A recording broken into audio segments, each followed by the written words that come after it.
Paging Mark Andrew Sena, Red Rizal, Red for the 2013, and John Paul Agagas, Paklibar, John Paul Agagas, Paklibar. Osena, Red, Paklibar, Blue. Osena, Red, Paklibar, Agagas, Blue. 12 to 13 years old. Body best, yes. Osena, red. Agagas, blue.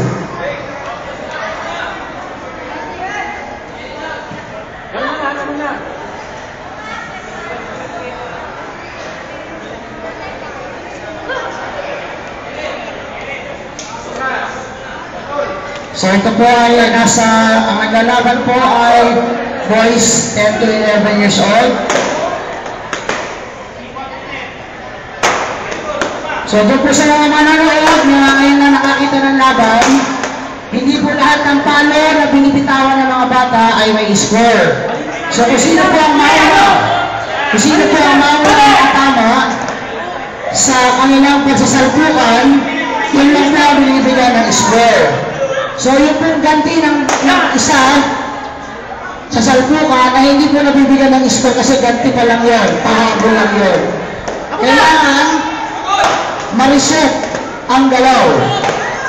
Galing sa pahinga o kaya galing sa pag-atras para ma-reset. Pagsabay po ang palo katulad ng ginagawa nila ngayon, wala pong score yan. Sa nakikita po na may mga flags po tumataas.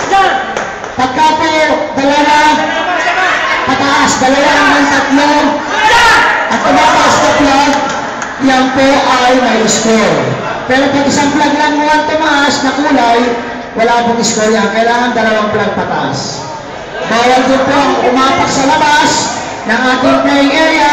Mabibigyan ka lang ng foul na pwede po nyo ikatali pag yan ay nasa tatlo na.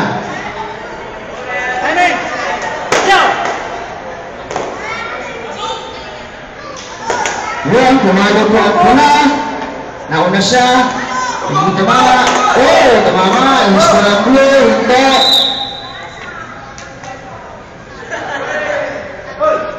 Panalo po ay ang pair sa buhay, si Kat Navarro from Paklibar. So maglalaman pa ulit ng dalawa kasi best of 3 fights yan. Best of 3 fights. Dalawa lang sila. Maglalaman pa ulit yan. Pilaban pa kayo. Nice game, nice game.